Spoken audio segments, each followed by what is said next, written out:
Hey guys, today I'm going to be talking about what they don't tell you about psychiatric hospitals. I spent a week in a psychiatric hospital in May of 2019. It was eye-opening, a little alarming at times, but yeah, let's get started. So the first thing is that I was admitted to the hospital because I was struggling with self-harm, and they put me on something called line of sight, or LOS, meaning that someone has to watch me in their line of sight at any given time. And this lasted for a couple days. Like, I kind of noticed the nurses staring at me throughout the whole thing.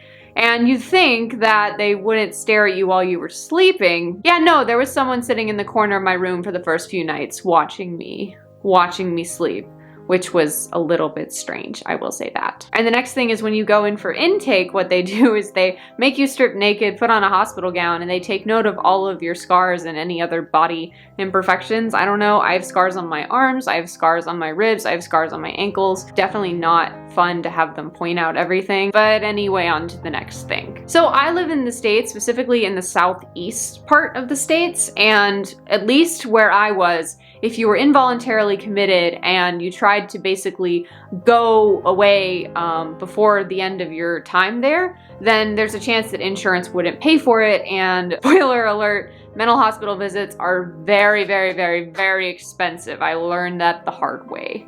Yeah.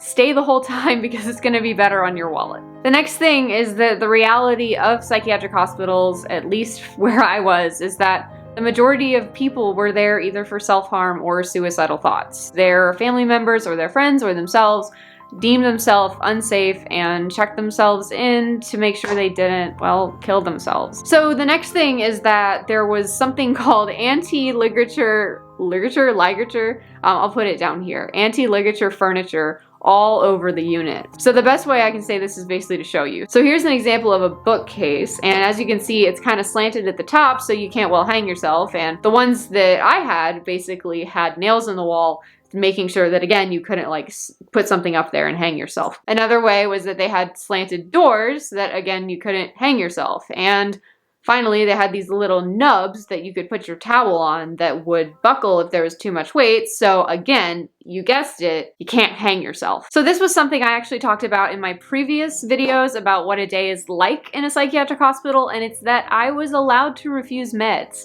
I went in having this like worry that I would have to take every single one of my medications, including lithium, which makes me have terrible, terrible, terrible nausea and vomiting if I don't take it properly. But I was able to refuse that because they didn't give me the right kind of food, and I didn't have to worry about them chasing me down the hall with some Haldol and a needle. Yeah, that didn't happen either. Can't say that about other psychiatric hospitals, but mine was like that. And this is a frustrating one. They wouldn't let me take in stuffed animals. So I have a collection of stuffed bees. This is one that actually still does not have a name because she is fairly new to the family of bees, but I was not able to bring in any bees to comfort me because I usually snuggle with one at night, and I wasn't able to do that. They basically locked her under my bed, and then fortunately, the second day I was there, I was able to talk to the psychiatrist into letting me at least have her in the room with me when I sleep at night, which was very, very, very helpful for me getting through the rest of the week. The main reason for this is they don't want bed bugs, and I mean, that's totally reasonable, but at the same time, like, I don't know, going to a psych ward and not having a comfort stuffed animal with you, that seems a little bit, I don't know, sad to me. Also, multiple times people thought that my giant stuffed bee cuddled up in the bed was me, so I had fun tricking people with that. That was very fun. So it's natural that psych wards are locked wards, that makes sense, but just how many doors are you gonna be behind? For me, it was 5 sets of locked doors. When my dad came to visit me during visitation, he counted 5 sets of locked doors.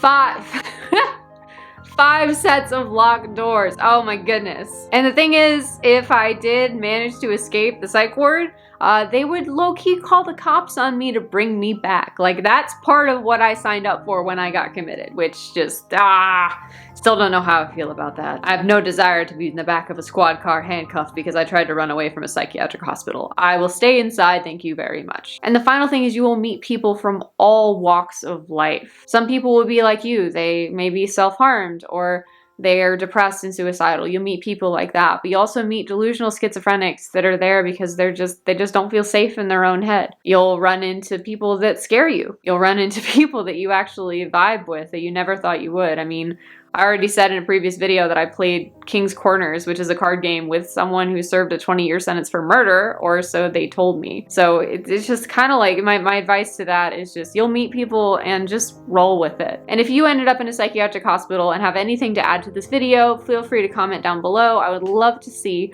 other people's experiences, and have a good day, and I will see you in the next one.